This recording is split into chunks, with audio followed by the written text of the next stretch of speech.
After my husband's funeral, I said absolutely nothing about the $50 million inheritance and the mansion in Italy. I stayed completely silent while everyone cried and muttered about what would happen next. I kept quiet when my daughter-in-law, Lillian, started talking about reorganizing the house and new beginnings. I didn't open my mouth when I noticed the looks she and my son, Robert, exchanged. Those looks filled with plans that did not include me. Returning home after the burial, still in the grey dress I had worn to the cemetery, I heard the words I never imagined hearing from my own son. Robert, the baby I brought into the world 40 years ago, the boy I nursed and cared for through every feverish night, looked at me with cold eyes and screamed, "Pack your junk and get out. Your place is on the street." I simply lowered my head in silence. I felt my hands trembling, felt the air grow heavy in my lungs, and in that moment, I made a decision that would change everything forever. But before I tell you what I did, before I reveal the secret I was keeping in my purse at that very moment, I need to take you back in time. I need you to understand who I was, who Sebastian was, and how we built everything they believed was theirs. It was 1978 when I met Sebastian. I was 22 years old and working in a small bakery in downtown Philadelphia. My hands smelled of flour all the time. My feet ached at the end of every shift, but it was honest work. Sebastian came in every morning at 7 o'clock. He always ordered the same thing, a black coffee and fresh baked bread. For 3 months, we only exchanged good mornings and shy smiles, those smiles that say more than words ever could. Until one rainy day, when he saw me leave work without an umbrella, he offered me his. We walked together under that fine rain, just enough to feel the cold on my skin. In those 15 minutes, I discovered he had a dream, to build his own import company. He had no money, barely a small rented space in the industrial zone, but he had something that shone in his eyes. He had hope, he had ambition, and he had a heart that beat at the same rhythm as mine. We got married 6 months later in a simple ceremony at the neighborhood church. My dress was ivory, bought from a thrift store, but when Sebastian looked at me that day, I felt like the most beautiful woman in the world. We had next to nothing. We lived in a 2-bedroom apartment where the paint was peeling off the walls and the hot water only worked in the mornings. But we were happy. My God, we were so happy. I quit the bakery and started working with him. In the beginning, it was just the two of us. I answered the phone, did the invoices, cleaned the office, and prepared coffee for clients. Sebastian went out looking for contracts, convincing businessmen that he could get them the best products from Europe at the best prices. We worked 16 hours a day, ate sandwiches at the desk, and at night, when we finally got home, we would hold each other in the narrow bed and plan our future. 3 years later, Robert was born. I remember the exact moment I saw him for the first time. He had his father's eyes and my small nose. Sebastian cried when he held him. He cried like a child. He promised me that day that he would build an empire for us, that our son would never experience the hardships we had. And he kept his promise. Little by little, the company grew. From 1 employee, we went to 5, then to 20, then to 50. I continued working even with a small Robert. I brought him to the office in his stroller, nursed him between meetings, and changed his diapers in the bathroom that also served as a storage room. We were a team, Sebastian and I. Every decision we made together, every risk we faced, hand in hand. When Robert was 10 years old, we bought our first house. It wasn't big, but it had a yard where he could play and windows that let the sun in every morning. I remember the day we moved. Sebastian carried me across the threshold, just like on our wedding day, and the three of us sat on the empty living room floor eating pizza and laughing at the absurdity of having so much space. The years passed quickly. Robert grew up. The company continued to grow. Sebastian travelled more. I made sure the house was a home he wanted to return to. I cooked his favourite dishes, kept his clothes ironed, and listened to his concerns every night before bed. We were more than husband and wife. We were life partners, partners in every sense. And then when Robert was 27 years old, he met Lillian. The first time I saw her, I thought she was charming. She came home with a wide smile and a beige dress that highlighted her slim figure. She hugged me and called me Mum Margaret from the start. She brought flowers for me and a bottle of wine for Sebastian. She told us about her family, her studies in administration, and how much she loved our son. Sebastian squeezed my hand under the table that night. I returned the gesture. We both wanted to believe Robert had found someone special. We wanted to believe our family was growing in the right way. They got married a year later. The wedding was big, elegant, in a ballroom with crystal chandeliers and tables decorated with white roses. I wore a champagne-coloured dress and danced with my son while Sebastian watched us with tears in his eyes. Everything seemed perfect. Everything seemed as it should be. But perfect things, I discovered later, almost never truly are.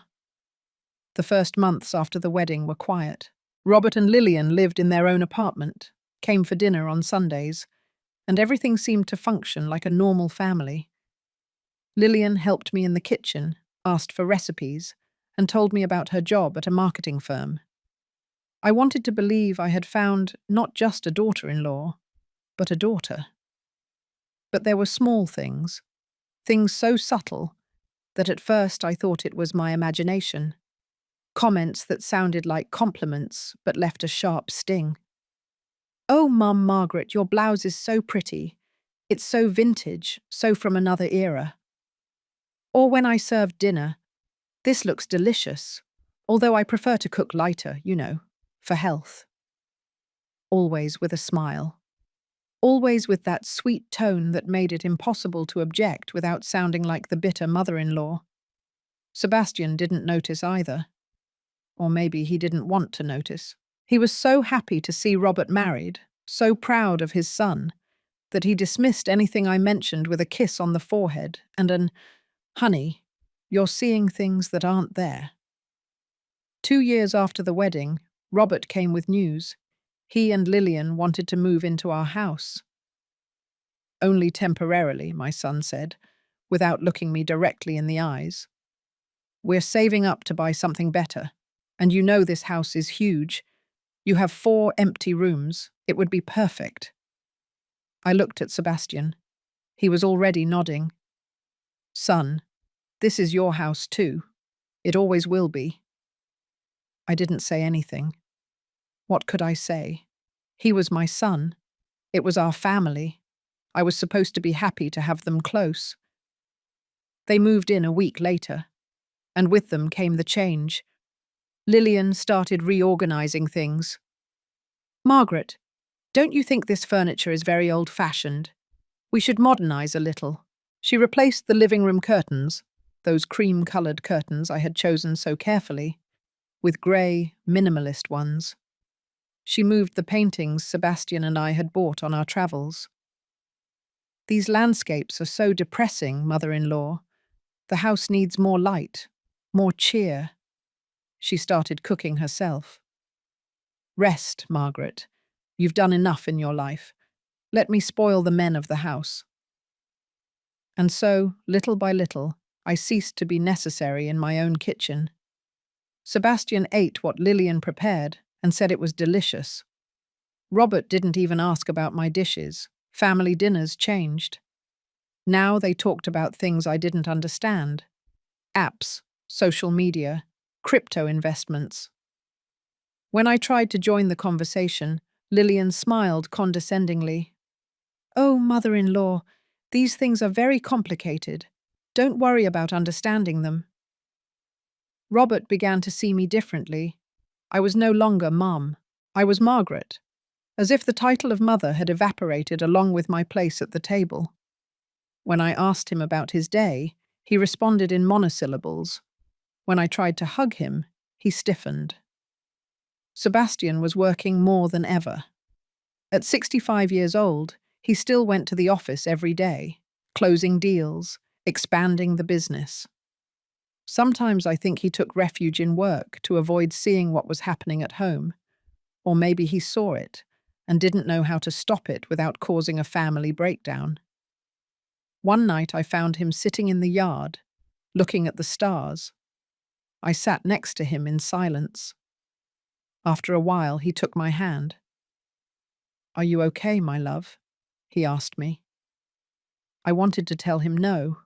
I wanted to tell him I felt invisible, that every day I felt smaller in the house we had built together.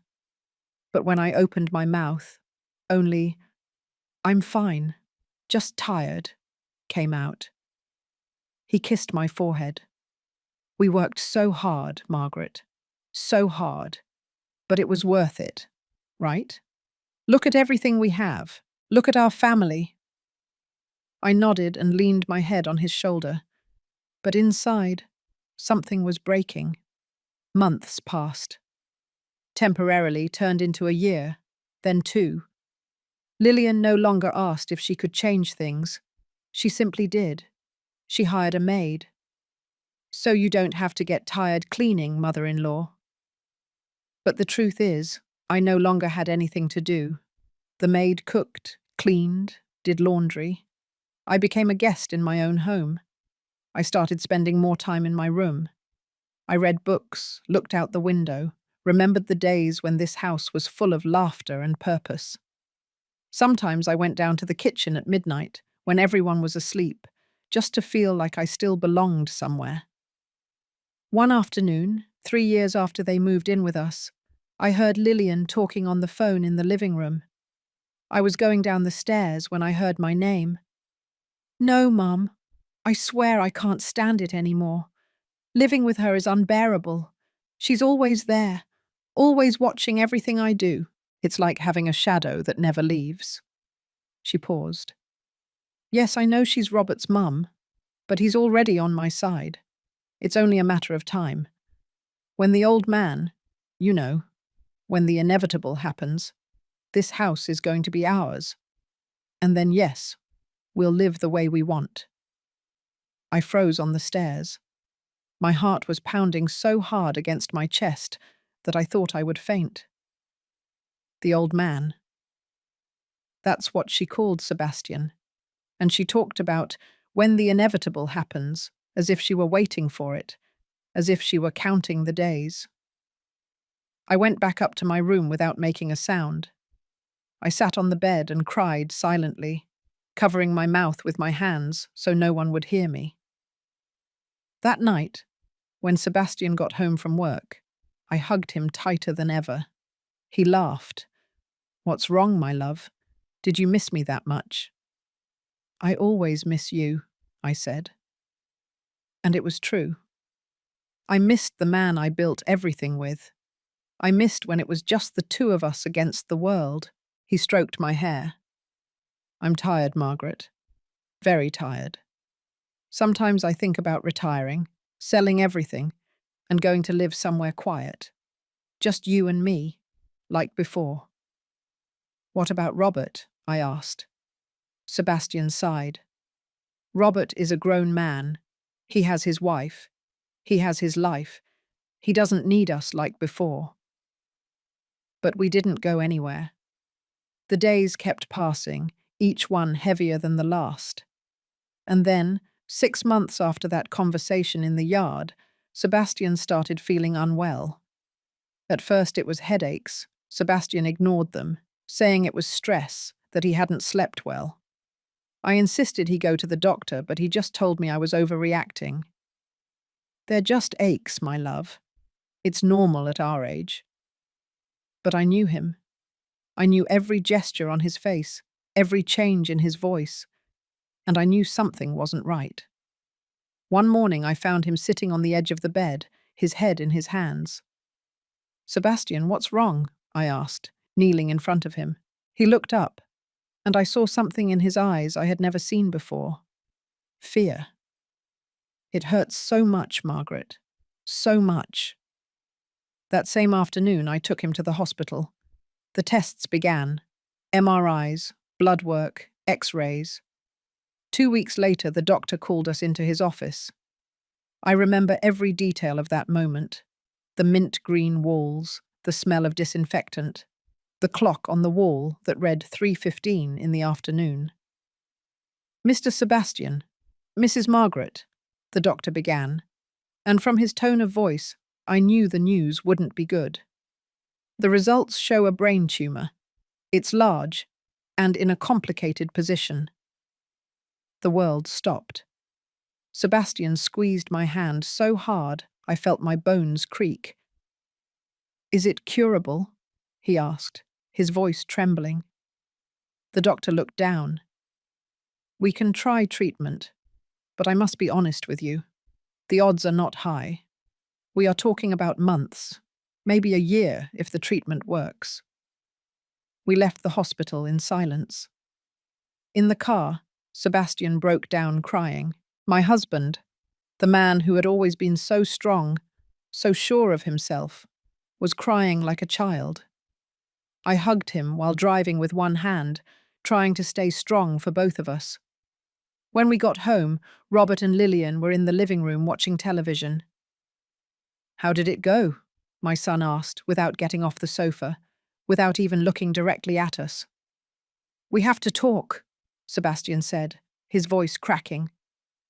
We told them. I watched Robert's face go pale, saw him get up to hug his father. "Dad, no, it can't be. We'll find the best treatment, the best doctors. You're not going anywhere." Lillian remained seated, with an expression I couldn't decipher. "What terrible news," she finally said, but her voice sounded hollow, empty of real emotion. The treatment began. Chemotherapy, radiation, medications that left him weak and dizzy. I dropped everything to care for him. I became his nurse, his constant companion. I gave him his medicine at the exact times, went with him to every medical appointment, held him when he vomited, and wiped the sweat from his forehead when fevers struck in the middle of the night. Robert came to visit, but less and less often. "I have a lot of work, Mum," he said. "You know how things are at the office." The office his father had built, the company that would someday be his, but which now didn't seem important enough for him to take a day off to be with the man who gave him everything. Lillian almost never came up to our room. "I'm just so unnerved seeing him like that," she told me once. "I prefer to remember him as he was before. As if Sebastian were already dead. As if he were just a memory." The nights were the worst. Sebastian couldn't sleep because of the pain. I stayed awake with him, holding his hand, telling him stories of our early years together. "Remember when we lived in that awful apartment and the heat broke in the winter," I would say. He smiled weakly. "And you made hot cocoa, and we just held each other all night. We were so happy," he whispered. "With so little, we were so happy." One night, 3 months after the diagnosis, Sebastian asked me to call his lawyer. "I need to take care of some things, Margaret. It's important." The next day, Joaquin, the lawyer who had worked with us for 20 years, came over. They locked themselves in the study for 2 hours. When he came out, Joaquin looked at me with a serious expression. "Margaret, Sebastian loves you very much. Everything he is doing is for you." I didn't understand what he meant at the time. That night, as I gave him his medicine, Sebastian took my hand. "My love, I need you to promise me something." "Anything," I said. "When I'm gone, promise me you'll be strong. Promise me you won't let anyone make you feel less than you are. You built all this with me. All of it. Never forget that." "Don't talk like that," I said, tears in my eyes. "You're going to get better. You're going to get through this." He shook his head slowly. "We both know I'm not." But it's okay. I've lived a wonderful life by your side. I don't regret anything." He paused. "Well, maybe I regret not being tougher with some people, not protecting what was ours better." I didn't know how to respond. I hugged him, and we stayed that way until he fell asleep. The following months were a slow, painful deterioration. Sebastian lost weight, lost hair, lost strength, but he never lost his love for me. Every morning, no matter how bad he felt, he would say, "Good morning, my beautiful love." And I would smile and tell him I loved him, even though inside I was dying along with him. Robert came less and less. Now he only appeared on Sundays, stayed 10 minutes, and left, saying he had engagements.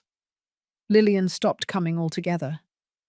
"It's too depressing," she told Robert, and I heard it from the hallway. "I can't be in that house seeing that. It's morbid." So one afternoon, Sebastian asked me to sit beside him. He was very weak, barely able to speak, but his eyes were still the same eyes that fell in love with me 45 years ago. "Margaret," he whispered, "in the top drawer of my desk, there is an envelope. It's for you. Open it when I'm gone. And remember what I told you. You are stronger than you think."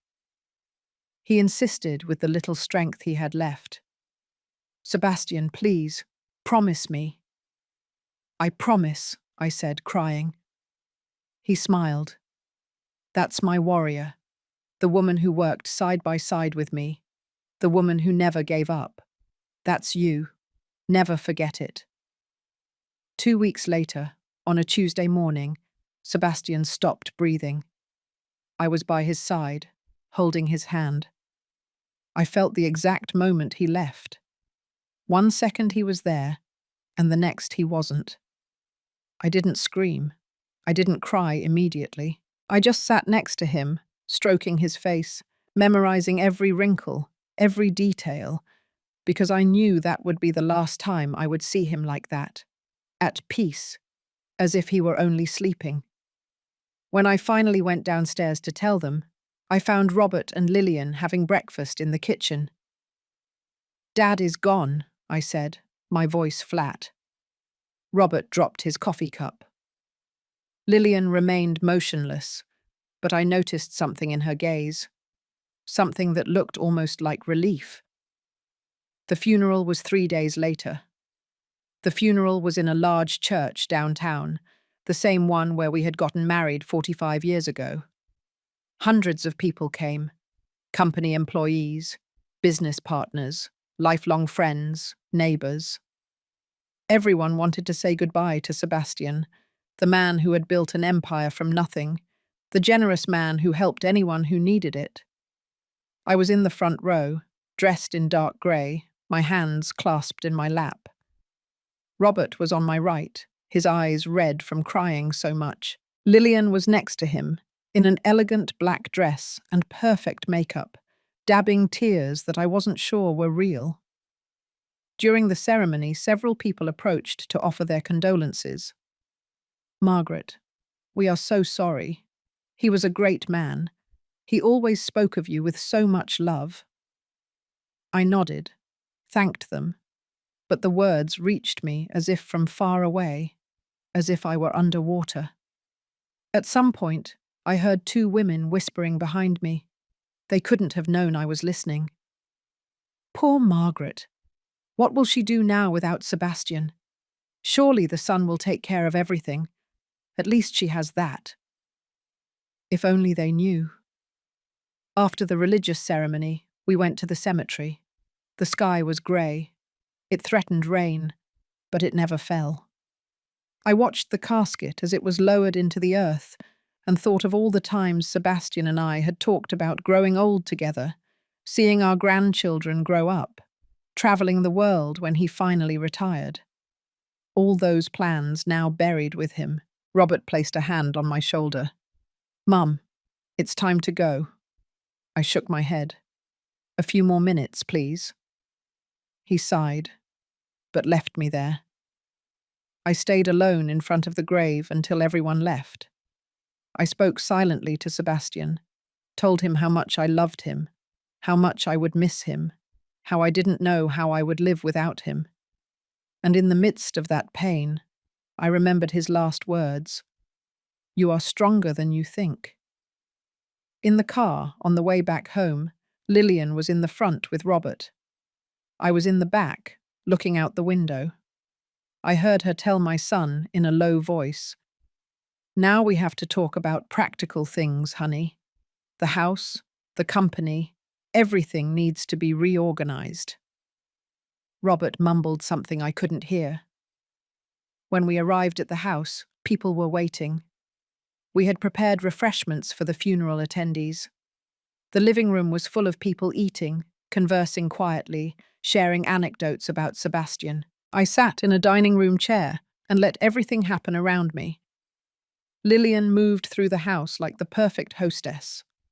She served coffee, offered food, and thanked people for coming. As if she already owned the place, as if I no longer existed. I saw Joaquin, the lawyer, standing in a corner. Our eyes met, and he nodded slightly. There was something in his eyes, something that seemed to say, "Be patient." But I didn't understand what he meant. The hours passed slowly. People began to leave as night fell. "If you need anything, anything at all, call us," they told me. I thanked them and saw them out the door. Finally, only Robert, Lillian, and I remained. I went up to my bedroom, the room I had shared with Sebastian for so many years. Everything still smelled of him.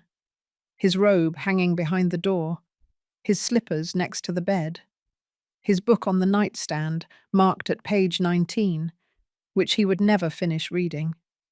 I sat on the bed, and for the first time all day, I cried. I cried until I had no more tears, until my body ached from sobbing so much. I lay down on his side of the bed, hugged his pillow, and tried to sleep. I don't know how much time passed. Maybe an hour, maybe 2. I was in that state between sleep and wakefulness when I heard voices downstairs. Voices that weren't trying to be quiet. I got up and opened my bedroom door. The voices were coming from the living room. "It's the perfect time," Lillian was saying. "Call the lawyer tomorrow and start the process. This house needs to be in your name as soon as possible." "I don't know, Lillian. We just buried my dad. Don't you think it's too soon?" "Too soon?" Lillian's voice rose. "Robert, we've been living with your mother breathing down our necks for 3 years. 3 years we've been waiting. It's time for this house to be ours. Besides, what's she going to do alone in such a big place? The logical thing is for her to move to a smaller place, more appropriate for her age." "She's my mother," Robert said, but his voice sounded weak, without conviction. "And you're her only son, the heir. Everything your father built is for you, not for her. She's lived her life. Now it's our turn." I felt something freeze inside my chest. I stood there, in the dark hallway, listening to my daughter-in-law planning my life as if I were a piece of furniture that needed to be relocated. "And the company," Lillian continued, "you have to take immediate control. Surely your father left everything in order for you to be the new CEO. We need to act fast before the partners start asking questions or wanting to make decisions." "I guess you're right," Robert finally said. "Of course I'm right. I always am." She paused. "And about your mother, I think it's best to be clear with her. Make her understand that things are going to change, that this is our house now, and if she wants to stay, she'll have to accept our rules. Although, honestly, I think it would be better for everyone to find her own place." I returned to my room with silent steps. I sat on the bed, trembling. The pain of the funeral, the emptiness of having lost Sebastian, now mixed with something else. Betrayal. My own son, the child I carried in my womb, who I raised with all my love, was planning to kick me out of my house before his father's body was cold in the grave. I looked towards Sebastian's desk. I remembered his words. In the top drawer of my desk there is an envelope. It's for you. Open it when I'm gone. I got up and walked toward the desk. I opened the top drawer. There it was. A white envelope with my name written in Sebastian's shaky handwriting. I took it with trembling hands and opened it. Inside was a letter and a small key. I started to read. My beloved Margaret, if you are reading this, it means I am gone. Forgive me for not having the courage to tell you in person, but I needed to make sure you were protected. 10 years ago, when Lillian entered our lives, something told me I needed to take precautions. Call it intuition, or a simple old businessman's common sense. I transferred all our assets to your name. The house, the mansion in Italy that I bought as a surprise for our anniversary and never got to show you, the bank accounts, the investments. Everything totals approximately $50 million. Robert will receive a share, of course, but only when you decide and under the conditions you set. The company is structured so that no one can make decisions without your approval. This key opens a safe deposit box at the bank. The number is on the envelope. You will find all the documents there. Joaquin knows everything and will help you with whatever you need. Forgive me if this seems cruel toward our son, but a father must protect his family, even from themselves. Be strong, my love. Be the warrior woman you have always been. And remember, we built it together. It is as much yours as it is mine. I love you forever. Sebastian. I read the letter 3 times. My hands stopped trembling. My breathing deepened. For the first time since Sebastian died, I felt something other than pain. I felt clarity. I put the letter and the key in my purse. I washed my face, combed my hair, and went downstairs. It was time to face what was coming. When I went downstairs, it was almost 11 o'clock at night. The house was silent. Robert and Lillian must have finished their conversation and gone up to their room. I headed to the kitchen. I needed tea, something hot to calm the tremor I still felt in my body, despite the clarity Sebastian's letter had given me. While I waited for the water to boil, I sat at the table and reread the letter. Every word, every line. Be strong, my love.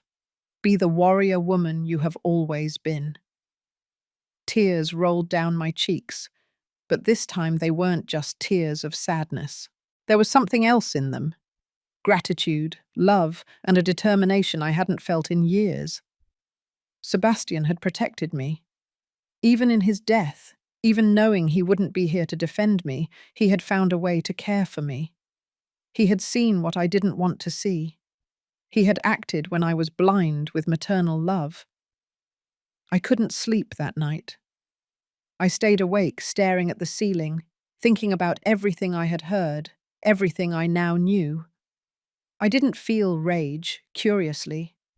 I felt a strange calm, as if after years of being lost in the fog, I could finally see the path. The next day, I woke up early. I took a long shower, dressed carefully, choosing comfortable but presentable clothes. When I went downstairs, Robert was already in the kitchen drinking coffee. He was surprised to see me. "Mum, I thought you'd sleep late. Yesterday was a really tough day." "I've had tougher days," I replied, pouring myself a cup of coffee. "Where is Lillian?" "Upstairs, getting ready. We have to leave early. There are a lot of things to sort out at the company." I sat across from him. "Robert, have you thought about how you feel? I know you've been very busy with everything, but your father just died. It's okay to take some time." He avoided my gaze. "Business doesn't wait, Mum. Dad taught me that. Someone has to take the reins." Your father also taught me that family comes first, I said softly. Robert stood up, uncomfortable. I have to go. We'll talk later. And he left the kitchen without finishing his coffee. Minutes later, Lillian came downstairs. She was dressed in a pearl grey suit, high heels, and impeccable makeup. She looked me up and down with that smile I knew so well. Good morning, Margaret. How did you sleep? Fine, I lied. Are you going out? Yes, we have an appointment with some of the company executives. Robert needs to establish his position as the new leader. It's important to do these things quickly, you know, before people start to doubt or look for other options. She poured herself coffee and added, By the way, I think we should talk soon about the house, about how we're going to organize ourselves now that things have changed. That sounds fine, I said calmly. Whenever you want to talk, let me know. She seemed surprised by my quiet tone, but said nothing else. She took her purse and left. As soon as I heard the car pull away, I took my purse and drove to the bank. The branch opened at 9 o'clock. I arrived 5 minutes early and waited in the parking lot, the safe deposit box key tight in my hand. When they opened, I went in and asked to speak to the manager. Good morning. I am Margaret, Sebastian's wife. I need to access a safe deposit box. The manager, a man about 50 years old with glasses, recognized me immediately. Mrs. Margaret, my deepest condolences. Mr. Sebastian was a great man. Of course, please come with me. He led me to a private room and brought the box. When he opened it with my key, I found several manila envelopes, all labeled in Sebastian's handwriting. Deeds to the house, deeds to the property in Italy, bank accounts, investments, company structure, the will. I spent the next 2 hours reviewing every document. Every word Sebastian had written in his letter was true. Everything, absolutely everything, was in my name. The house where we lived, the mansion on the Amalfi Coast he had bought as a surprise for our anniversary, and which I didn't know existed. Accounts in 3 different banks, investments in funds, real estate, stocks. The total value was dizzying, $50,200,000. The company was more complicated. Sebastian had been smart. He had structured everything so that I was the majority shareholder with 55%. Robert had 30%, and the rest was distributed among key employees. But there was a clause. No important decision could be made without my written approval. The will was clear. Robert would receive 30% of the company and $5 million in cash, but only after 1 year of Sebastian's death, and only if I, as the executor of the will, considered him prepared to handle that responsibility. Everything else was mine. There was a personal note attached to the will, dated 3 months before his death. Margaret, if Robert proves to be the man we raised, the man of values we always wanted him to be, give him everything. But if he has allowed them to change him, to lead him away from what is right, use your judgment. No one better than you knows what is fair. I trust you completely. I left the bank with all the documents in my purse. I sat in the car and took a deep breath. It wasn't revenge I felt. It was justice. It was the weight of a responsibility I hadn't asked for, but which I now had to assume. I drove back home. When I arrived, the house was empty. I went up to my room and put the documents in a safe place. Then I called Joaquin. He answered on the second ring. Margaret, I was expecting your call. When can we meet? I asked. Whenever you say. I imagine you went to the bank. Yes, I've seen everything. There was a silence. Sebastian made me promise him that I would protect you, that I would make sure you understood everything. How do you feel? Confused, grateful, sad. Many things at once. That's normal. Tomorrow at 10 o'clock in my office, we need to review some legal details and talk about the next steps. I'll be there. I hung up and sat on the edge of the bed. I looked at the photo of our wedding on the nightstand. Sebastian and I, so young, so full of hope. Thank you, I whispered. Thank you for taking care of me. Thank you for believing in me. That afternoon, Robert and Lillian arrived early. I heard them come in laughing, their cheerful voices coming up the stairs. Lillian was saying something about, "Everything went perfectly and it's almost ours." I went down for dinner. I had prepared a simple pasta, nothing elaborate. When they saw me, Lillian raised an eyebrow. "You cooked? I thought the maid would take care of that." "I gave her the day off," I said. "I needed to keep busy." We sat at the table. The tension was palpable. Robert ate in silence, avoiding my gaze. Lillian, on the other hand, seemed unable to contain her satisfaction. "Margaret," she began, wiping her mouth with a napkin, "I think it's time we talk about the future, about how we're going to organize ourselves now that Sebastian is gone." "I agree," I said calmly, taking a sip of water. She seemed surprised by my quiet tone, but didn't resist. "Good. Look, I know this house holds many memories for you, but it's too big for one person alone. Robert and I have been thinking that the best thing would be for you to look for a more comfortable apartment, more appropriate for your age, a place where you don't have to worry about maintenance, about stairs." "A nursing home?" I asked directly. Lillian turned red. "No, I didn't say that. Just a smaller, more manageable place. We can help you look for something nice. Close to here if you want." "And this house?" I asked, keeping my voice neutral. "Well, naturally, Robert will inherit it. He's the son. It's the logical thing. And we need it. We're thinking of having children soon, and we need space." I looked at my son. He still hadn't looked up from his plate. "Robert," I said softly, "you agree with this?" He finally looked at me. I saw shame in his eyes, but also determination. "Mum, Lillian is right. This house is too big for you. And I am the heir. It's natural that I take charge of everything." "Everything," I repeated. "The company, the house, the assets. It's what Dad would have wanted." I nodded slowly. "I understand. And when do you expect me to leave?" Lillian and Robert exchanged a look. "There's no rush," she said with false sweetness. "Take your time. A month, maybe 2, for you to find something suitable." "How generous," I said, and this time I couldn't hide the sarcasm in my voice. I got up from the table. "If you'll excuse me, I'm tired. Good night." I went up to my room and closed the door. I sat on the bed and, for the first time in days, I smiled.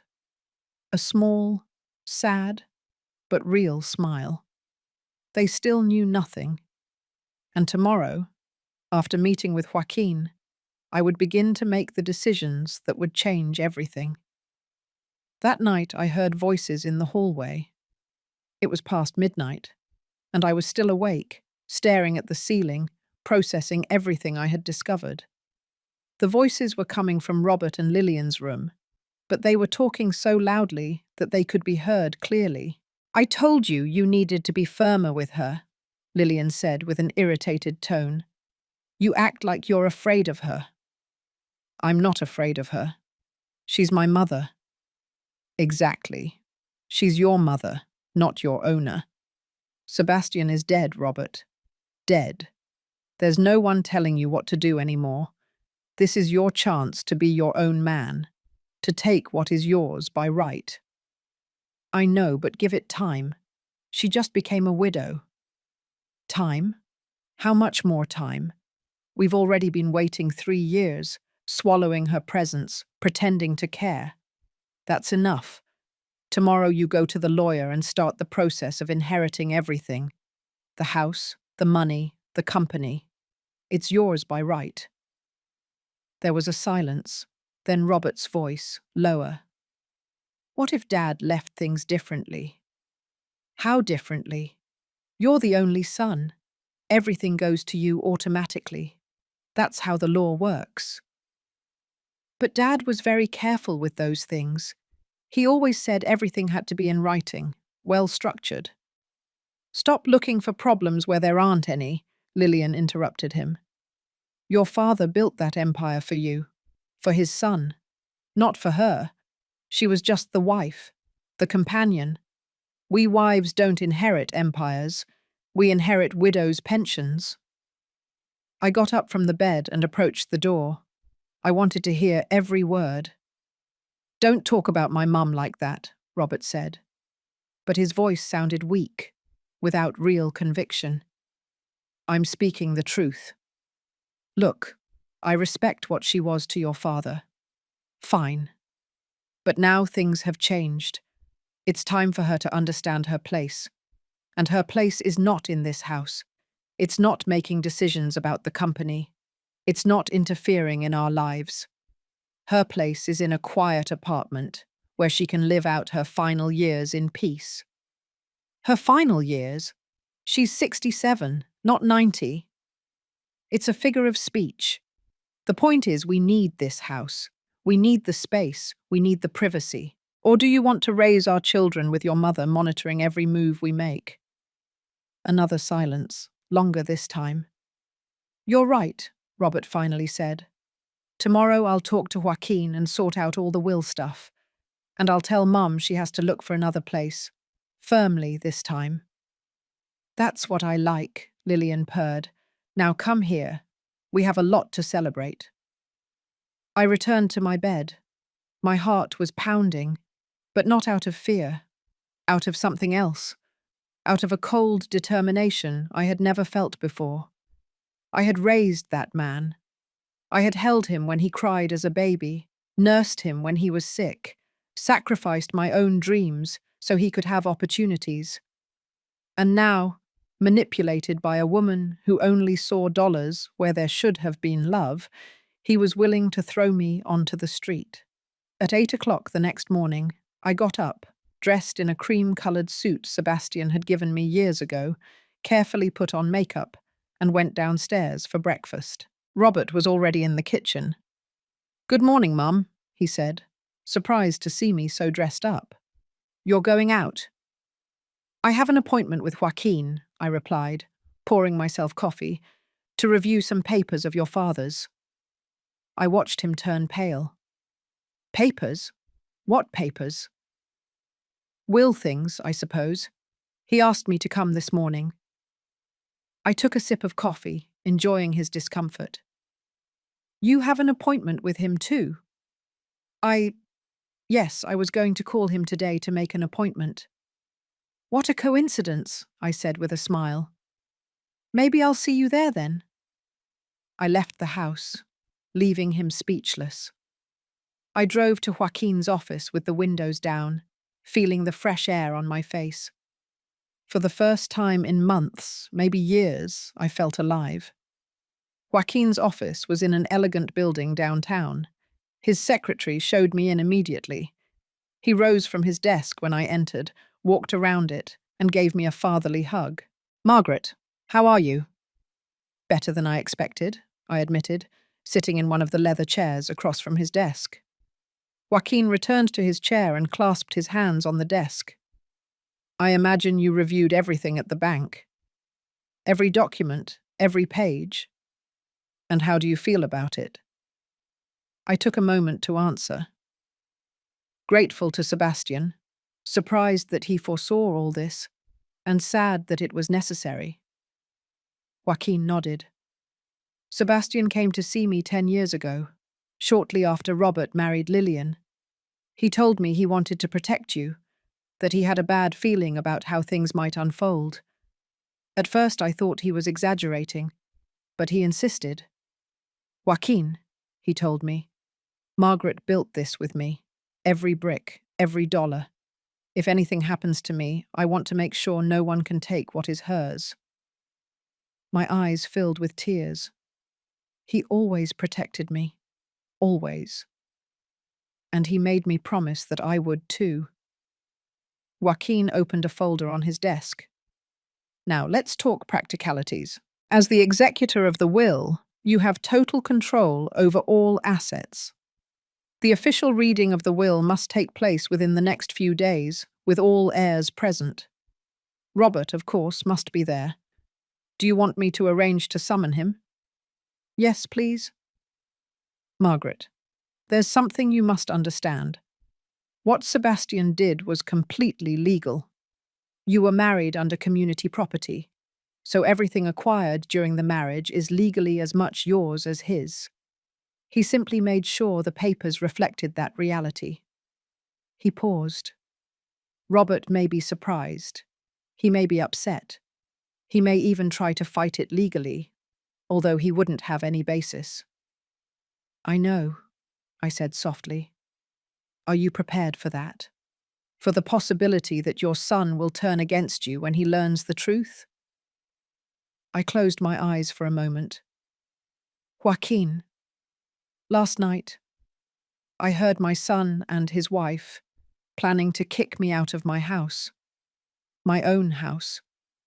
The house I helped pay for with my work, with my effort. I heard that woman call me the companion, as if I hadn't been Sebastian's partner in everything. And the worst thing, the thing that hurt me the most, was hearing Robert agree with her. I opened my eyes and looked directly at Joaquin. My son has already turned against me. I am only defending what is mine. Joaquin smiled sadly. Sebastian would be proud of you. We spent the next 2 hours reviewing every legal detail. The reading of the will was scheduled for 3 days later, Friday at 10 o'clock in the morning. Joaquin would officially notify Robert. One more thing, Joaquin said as I prepared to leave. The mansion in Italy. Did Sebastian ever tell you about it? I shook my head. Never. I didn't know it existed. He bought it 5 years ago. He said he wanted it to be a surprise for your 50th anniversary. He planned to take you there and reveal it then. He pulled out an envelope with photographs. It's beautiful, Margaret. It's on the Amalfi Coast, overlooking the sea. 3 stories, 6 bedrooms, a garden with lemon trees, a dream place. I looked at the photographs. The house was white, with huge windows overlooking the Mediterranean. I could imagine Sebastian there, smiling, waiting for me with open arms. He wanted us to have a sanctuary, I whispered, a place just for us. And now you have it. It is completely yours. You can go whenever you want. Live there if you decide to. Sell it. Rent it. Whatever you decide. I put the photographs in my purse. Thank you, Joaquin, for everything. Don't thank me. I'm only fulfilling a friend's last wish. I left his office feeling stronger. I drove back home, but didn't go in immediately. I stayed in the car, in the driveway, looking at the house we had bought with so much effort, the house where we had raised Robert, the house they now wanted to take from me. It's not going to happen, I said aloud. This is my house, and no one is going to kick me out of here. I went in and found Lillian in the living room talking on the phone. When she saw me, she quickly hung up. Margaret, good that you're back. I need to talk to you. Tell me, I replied, dropping my purse on the sofa. I've been thinking about the room assignments when you move out. The master bedroom, yours and Sebastian's, should be for Robert and me. After all, we are the new head couple of the family. I stared at her. The new head couple of the family? Yes, well, it's natural. Robert is the heir, the owner of all this now. The owner? I repeated slowly. Yes. The son inherits everything. That's how it works. And I, as his wife, have certain rights too. She looked at me with that condescending smile. Don't worry. We'll make sure you're comfortable in your new place.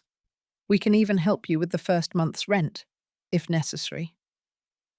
Something inside me broke, or maybe it strengthened. I'm not sure. Lillian, I said with a calmness that surprised even myself, I think you should wait for the reading of the will before making plans. She laughed. The reading of the will? It's just a formality. We all know how things are going to turn out. Oh, yes, I said. And how are they going to turn out? Robert inherits everything. I become the lady of this house. And you, well, you'll have your widow's pension and can live peacefully somewhere more appropriate. I smiled, a small smile that made her frown. We'll see, I simply said. And I went up to my room. The next 3 days were strange.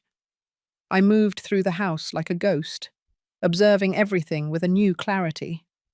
I saw Lillian measuring the living room walls, talking on the phone with decorators about the renovation we would be doing soon. I heard her planning elegant dinners, social events, all as if she were already the undisputed owner of the house.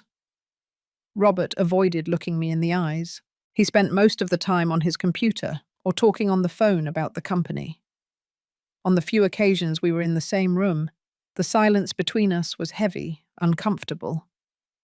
The night before the reading of the will, I couldn't sleep. I stayed awake looking at the photographs of the mansion in Italy. In one of them, the sunset over the sea was visible, the orange and pink colours painting the sky. Sebastian had chosen that place for us to live out our final years in peace, away from the noise, away from the betrayal. I wish you were here, I whispered to the photograph. I wish we could be there together, as you planned. At 6 o'clock in the morning, I got up. I took a long shower, washed my hair, and dried it carefully. From the closet, I took out a silver-grey dress Sebastian had bought me for our last anniversary. It makes you look elegant and powerful, he had told me when I tried it on. I put on makeup, put on the pearl earrings that had belonged to my mother, and looked at myself in the mirror. The woman who looked back at me was not the same one I had been 3 weeks ago. There was something different in my eyes, something stronger. I went downstairs at 8 o'clock. Lillian was already having breakfast, dressed in a tight black suit and red heels. She looked like she was going to close an important business deal, not a will reading. Good morning, Margaret, she said cheerfully. Big day today, right? Everything will finally be clear. Yes, I simply replied, pouring myself coffee. Finally. Robert came down 30 minutes later. He looked nervous. He was wearing one of the suits his father had given him. I wondered if he had chosen it consciously, or if it was a coincidence. Mum, he said, clearing his throat. About what's going to happen today, I want you to know that I'm going to make sure you're well taken care of, that you don't lack anything. I looked up at him. Oh, really? Yes, you're my mother. I'm not going to leave you destitute. What a relief, I said without emotion. Lillian took his arm. Sweetheart, we should go now. We don't want to be late. The 3 of us left the house, them in Robert's car, me in mine. During the entire drive to Joaquin's office, I felt a strange calm, as if I were floating, observing everything from the outside. We arrived 10 minutes early. Joaquin's secretary showed us into a large conference room. There was a long, dark wood table, leather chairs, and large windows overlooking the city. Robert and Lillian sat together on one side of the table. I sat on the other side, alone. Joaquin entered at exactly 10 o'clock, accompanied by his assistant, who carried a thick folder. He sat at the head of the table and looked at all of us. Good morning.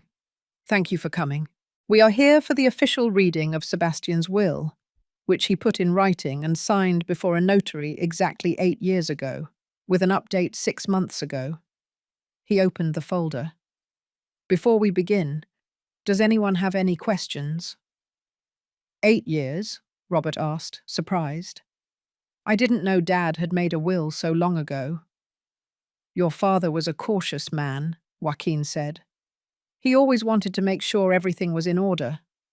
He looked at Lillian. Mrs. Lillian, any questions? No. I'm ready, she said, settling into her chair with a confident smile. Good. Then we begin.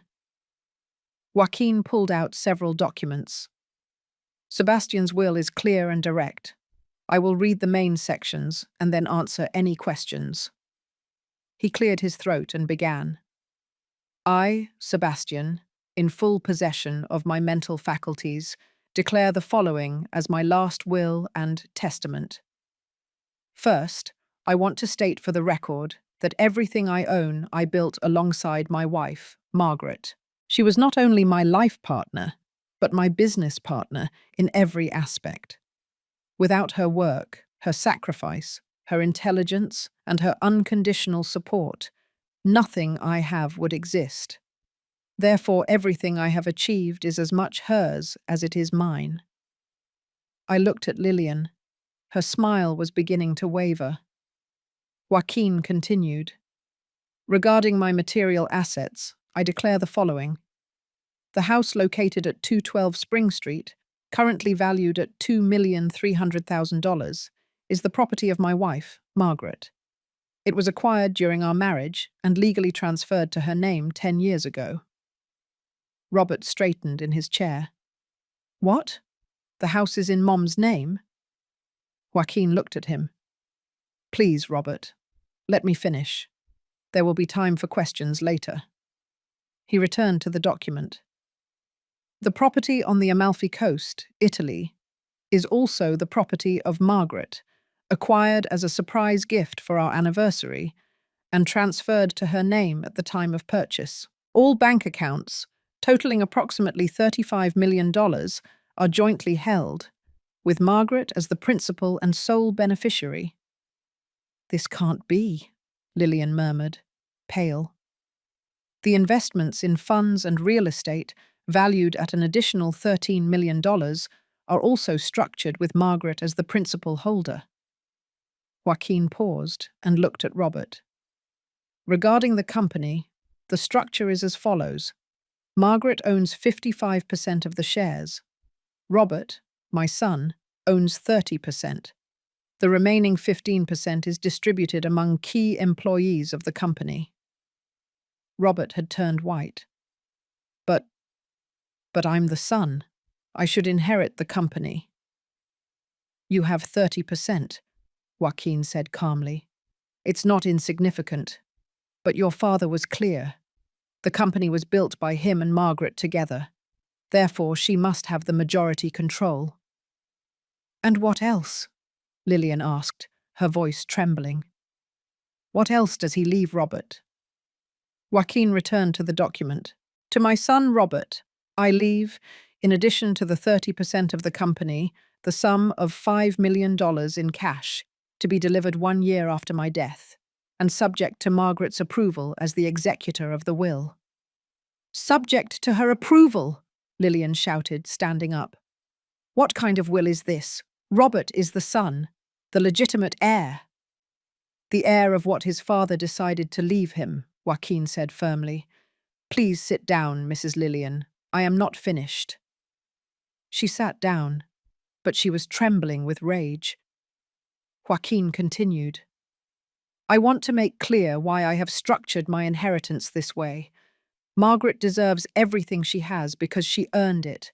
She worked as hard as I did, sacrificed as much as I did, and never asked for anything in return but love and respect.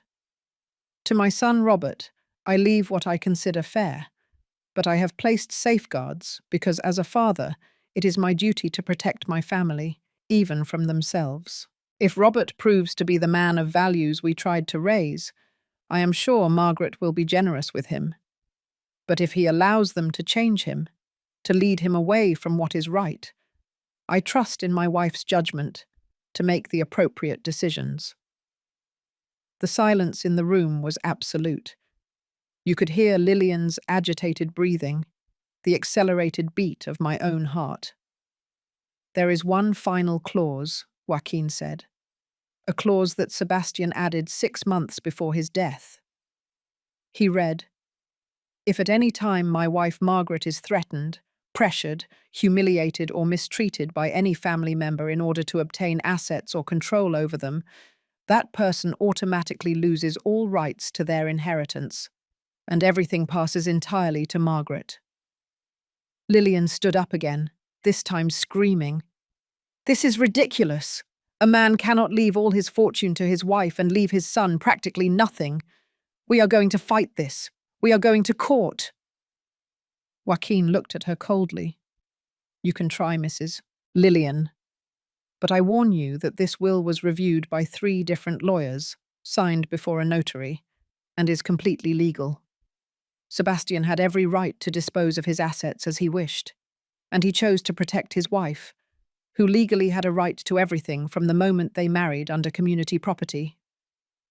Robert finally spoke, his voice cracking. "Mum, you knew this." I looked him in the eyes for the first time since we had arrived. "No, I didn't know until after the funeral, until I found the letter your father left me." "And you didn't think to tell me? To talk to me?" "The same way you thought to talk to me before planning to kick me out of my own house," I responded calmly. He turned red. "I don't know what you're talking about." "I know exactly what you were planning," I said, my voice firm but not shouting. "I heard every word. I heard how your wife called me the companion. I heard how you planned to take everything and send me to an apartment, as if I were an old piece of furniture that needed to be gotten rid of." "Margaret, that's not—" Lillian began. "Don't speak to me," I interrupted her, looking directly at her for the first time with all the force I felt. "You have no right to address me after everything you've done." Lillian was speechless, but said nothing else. Robert had his head in his hands, breathing heavily. Joaquin remained seated, observing the scene with a professional expression, but a glint of satisfaction in his eyes. "There's something else you should know," I said, taking the photographs of the mansion in Italy from my purse. I placed them on the table in front of Robert. "Your father bought this 5 years ago. It was going to be our sanctuary, the place where we would spend our final years together. He never got to show it to me because the illness came first." I pushed the photos toward him. "Look at it closely. This is what your father built thinking of us, of our history, of our love. While you and your wife were planning to take everything, he was thinking about how to make me happy until the very last day." Robert took the photos with trembling hands. I saw tears rolling down his cheeks. "Mum, No," I interrupted him. "It's my turn to talk now. For 3 years I endured comments, disdain, humiliation. I watched myself become invisible in my own home. How my place in the kitchen, at the table, in every corner, was taken by someone else. I kept quiet because I thought I was being selfish, that I should make space for the new generation, that I should accept that my time had passed." I paused, feeling the emotion threatening to break my voice, but I held firm. "But your father taught me something in his last weeks of life. He taught me that having dignity is not selfishness, that defending what is yours is not greed, that demanding respect is not being bitter." "Mum, please," Robert pleaded. "I took care of your father every day of his illness," I continued. "Every night when the pain was unbearable, every morning when the medicine made him vomit. I was there, holding him, cleaning him, loving him. And where were you? At the office, in meetings, too busy to spend time with the man who gave you everything." My voice finally broke. "Your father asked for you. Every day he asked, 'Will Robert come today?' and every day I had to invent excuses so he wouldn't feel abandoned by his own son. Robert was openly sobbing now. "I'm sorry. God, Mum, I'm so sorry." Lillian grabbed his arm. "Robert, don't let her manipulate you. She's playing with your feelings to take everything." Something exploded inside me. I stood up. I placed my hands on the table and looked at Lillian with an intensity that made her shrink in her chair. "Manipulation? You talk to me about manipulation? You who from the first day looked for ways to alienate my son from me? You who turned every family dinner into a silent battlefield? You who waited for my husband's death, like someone waiting for a store liquidation?" I took a deep breath. "But what hurts me the most, what truly breaks my heart, is not you. It's that my son allowed you to do it. It's that my Robert, the boy I raised to be good, honest, and loyal, turned into someone who plans to throw his own mother onto the street before his father's body is cold in the grave." "It's not like that," Robert said between sobs. "I didn't want to. I just—" "What? Just what, Robert? Just following your wife's orders? Just wanting to make Lillian happy, no matter who you hurt in the process?" He didn't answer. He just cried, his head in his hands. Joaquin intervened in a soft voice. "I think everyone needs to take a breath. This is a very emotional situation for everyone." "No," I said, sitting back down. "I need to finish this now." I looked at Robert. "Your father put the decision to give you the $5 million in my hands. I could deny you. According to the will, I have every right to do so, especially after what I heard. But I'm not going to do that, because unlike some people in this room, I did uphold the values your father and I tried to teach you." "Then you'll give me the money?" he asked in a whisper. "With one condition," I said. "A single, non-negotiable condition." Lillian tensed. "What condition?" "You decide, Robert," I said, completely ignoring her and looking only at my son. "Decide if you want to be part of this family or if you want the money. If you choose to stay married to Lillian, if you choose to continue letting her dictate how you should treat your mother, then I will give you your $5 million, and we will never have contact again. You will become a stranger to me. You will live your life, and I will live mine, and we will act as if we don't know each other." "That's blackmail," Lillian screamed. "Or," Robert asked, ignoring his wife, "or you choose to be my son again. You choose to rebuild what was broken. You choose to go back to being the man your father and I raised. And if you choose that, you will not only have your $5 million, but we will work together at the company, make decisions as a family, and I will make sure that you eventually have everything your father wanted you to have." I paused. "But you can't have both, Robert. You can't have the family and the poison. You have to choose." The silence that followed was deafening. Robert stared at the table, tears still falling onto the dark wood. Lillian looked at him with panic in her eyes. "Robert," Lillian said in a sharp voice, "you can't be considering this. She's asking you to leave me. I'm your wife. We married before God. You asked me to abandon my mother," Robert responded without looking up. "How is this different?" "It's completely different. She's lived her life. We have everything ahead of us." "My mother just lost the love of her life," Robert said, and his voice sounded different, firmer. "And instead of comforting her, of supporting her, I planned to throw her out of her own home." He finally looked up and met my gaze. "What kind of man have I become, Mum?" "A man who can change," I said softly. "If you choose to." Robert stood up. Lillian also got up, clinging to his arm. "Robert, if you leave this room without me, if you choose her over me, our marriage is over. Lillian threatened. He looked at her for the first time with clarity, as if he were truly seeing her after years of blindness. "I know," he simply said. "You know? And you're going to throw away everything we have for this?" "What do we have, Lillian?" he asked in a tired voice. "What have you and I built besides plans to get money that isn't ours? Have you ever loved me? Or did you only love what you thought you were going to inherit?" Lillian opened and closed her mouth several times. She had no answer. Robert broke free from her grip and walked toward where I was sitting. He knelt down in front of me, something he hadn't done since he was a small child.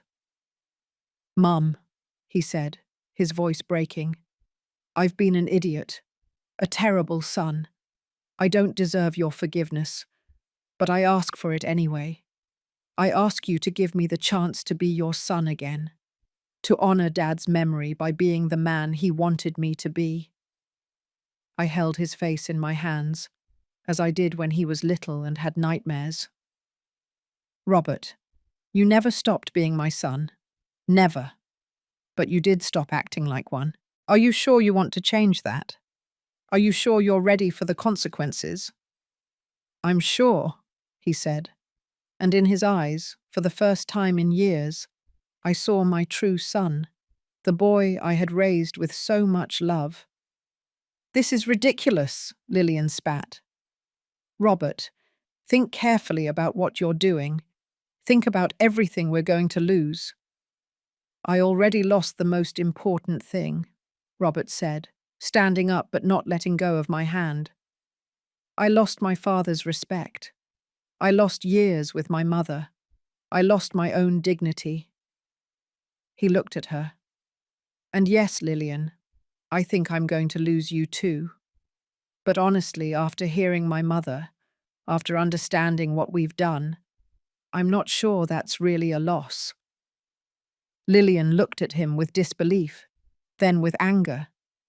"You're an idiot, a weak fool, manipulated by an old woman who—" "Be careful how you finish that sentence," Joaquin interrupted her in a voice of steel.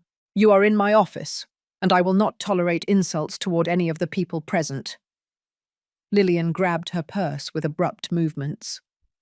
"I'm leaving, and when you come to your senses, Robert, when you realize the mistake you're making, don't come looking for me. This is over." She stormed out of the room, slamming the door. The silence after Lillian left was heavy but clean, like the air after a storm. Robert was still standing next to me, holding my hand as if it were the only thing keeping him upright. Joaquin carefully closed the folder. "I think that's enough for today. The official documents need to be signed, but that can wait a few days. Robert, you'll need to seek legal counsel for your divorce. I can recommend some colleagues if you wish." "Thank you, Joaquin," Robert said hoarsely. "For everything. For taking care of my mother. For fulfilling my father's wishes." Joaquin nodded. "Your father was my friend. The only thing I regret is that he's not here to see this, to see that his son finally woke up." We left the office together, Robert and I. In the parking lot, he stopped next to his car, but made no move to open it. "Mum," he said in a small voice, "can I go home with you? To our house? I mean, I don't know if I have the right to ask, but I don't want to be alone right now." I embraced him. He was taller than me, bigger, but in that moment he was my boy again. "Of course you can, son. You always can." We drove back home, him following me in his car. When we went in, the house felt different, lighter, as if a dark weight had been lifted from the walls. I made coffee as I used to, when Robert would come to visit on Sundays, and we would sit in the kitchen talking for hours. We sat at the table, the same place where thousands of family meals had taken place. "Tell me about Dad," Robert said after a long silence. "About his last days. About what you talked about when you were alone." And I told him. I told him about the nights Sebastian couldn't sleep, and I would tell him stories of our early years. I told him how his father spoke of him with pride, remembering when he was a child, when they played football in the yard, when Robert helped him at the office during the summers. I told him the times Sebastian asked about him, hoping he would come. Robert cried silently as I spoke. "I hate myself," he finally said. "How could I have been so blind? How could I let her convince me that you were the problem?" "Because you wanted to believe your life was perfect," I said softly.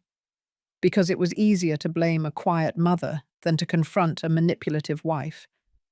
Because love, or what you thought was love, clouded your judgment." "It wasn't love," he said bitterly. "It was codependency. It was fear of being alone. It was ego." He looked up at me. "How can you not hate me after everything I did?" "Because you are my son," I replied simply. "And because your father taught me something important. People can change. They can make terrible mistakes and still find their way back. But only if they truly want to." "I want to," he said fervently. "I want to be better. I want to honor Dad's memory. I want to get back the time we lost with you." "Then we start today," I said. "Step by step, day by day." We spent the rest of the afternoon together. Robert went up to his old room, the one he had occupied before getting married, and began packing his things. "We'll leave Lillian's bags in the hallway. She can come for them whenever she wants," he said. "But I don't want anything to remind me of these last 3 years." That night, I made dinner, Sebastian's and Robert's favorite dish, roast chicken with potatoes and vegetables. We sat together to eat, alone in that large house, and for the first time in years, it felt like a home.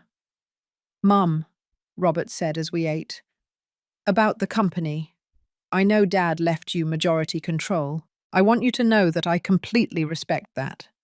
I can work under your direction. I can learn from you as I should have from the beginning." "We will work together," I said, "like your father and I did, as partners. You have new knowledge, fresh ideas. I have experience and your father's vision. Together we can make the company grow even more." He smiled, a genuine smile I hadn't seen on his face in a long time. I would like that. The following days were a period of adjustment. Lillian came one afternoon, accompanied by her mother, to pick up her things. I stayed in my room while they packed. I heard shouts, slamming doors, whispered insults. Robert stood firm. When they left, he came up to see me. "It's done," he said. "She's gone. She asked me for one last chance. She cried. She begged me. But I remembered everything she said about you, everything we planned to do to you, and I couldn't pretend that hadn't happened." "Does it hurt?" I asked. "Yes," he admitted, "but it's a necessary pain, like having an infected tooth pulled. It hurts, but you know it's the right thing to do." 2 weeks later, Joaquin came to the house with the final documents. Everything was officially in order. I was, legally, the owner of everything Sebastian and I had built. And Robert had his inheritance, the one his father deemed fair. "There's one more thing," Joaquin said, pulling out an additional envelope. "Sebastian asked me to give you this exactly 1 month after his death, not before." I opened the envelope with trembling hands. It was another letter. "My beloved Margaret, if you are reading this, it means 1 month has passed. I hope Joaquin has fulfilled my wishes and that everything is as I planned. I hope you are well, that you are strong. I know these days have been difficult. I know you have cried. I know you have missed me. I miss you too, wherever I am now. The mansion in Italy is yours. I want you to go, to see it, to decide if you want to live there. If you decide to stay in our home, that's fine. If you decide to sell everything and start over somewhere else, That's fine too. The important thing is that you are happy, that you live the rest of your years with the freedom you deserve. And about Robert, I trust that you have made the right decision. If our son found his way back to you, help him, forgive him, guide him. But if he chose the wrong path, let him go. Sometimes letting go is the greatest act of love. I love you, my warrior. I will love you for all eternity. Live for both of us. Sebastian. Tears streamed down my face as Robert read the letter over my shoulder. He knew, my son whispered. He knew I had lost my way, and he still gave me the opportunity to find myself again. 3 months later, Robert and I flew to Italy. I wanted him to see the mansion, to understand his father's dream. When we arrived, the view took my breath away. It was more beautiful than in the photographs. The sea sparkled under the Mediterranean sun. The lemon trees filled the air with their sweet scent, and the white house seemed to glow against the intense blue sky. It's perfect, Robert said, walking through the garden. Dad had good taste. Your father had good dreams, I corrected, and he worked his whole life to make them come true. We spent a week there. We had breakfast on the terrace overlooking the sea. We walked through the nearby little towns. We talked for hours about the past, about the future, about how to rebuild what had been broken. One night, sitting on the terrace under the stars, Robert told me, "Mum, I know I can't change the past. I know I hurt Dad and I hurt you, but I want you to know that every day I'm going to work to be better, to be the son you deserve to have." "You already are," I said, taking his hand. "The simple fact that you are here, that you chose correctly, proves that your father and I did something right." I decided to spend the summers in Italy and the rest of the year at home, running the company alongside Robert. He proved to be an excellent partner, respectful, hard-working.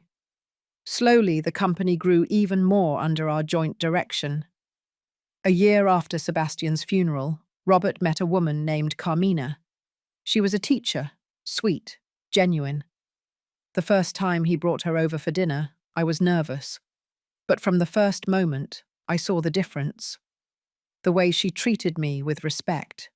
The way she admired the relationship between Robert and me. The way she spoke of building a family based on love and mutual respect. "I like her," I told Robert after she left. "She's good for you." "Do you really think so?" he asked, and I could see how much he valued my opinion now. "I really do. Your father would be happy." 2 years after Sebastian's death, I sat in the yard of our house, the place where I had so often sat with him. The sun was setting, painting the sky orange and pink, the same colours as the sunset in Italy. I thought of everything that had happened, the pain of losing Sebastian, the betrayal of discovering Robert and Lillian's plans, the strength I found in myself when I thought I had nothing left, the joy of getting my son back, the peace of knowing I had made the right decisions. "We did it," I whispered to the air, as if Sebastian could hear me. "You protected our family. You gave me the strength to defend it. And our son found his way back." A gentle breeze blew, rustling the leaves of the trees, and for a moment, I could swear I felt a caress on my cheek, like the ones Sebastian gave me every morning for 45 years.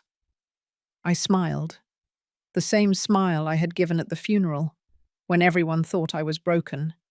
But I knew the truth, the smile of a woman who had lost a lot, but had gained something more important. Her dignity, her strength, and the certainty that true love never dies. It only transforms.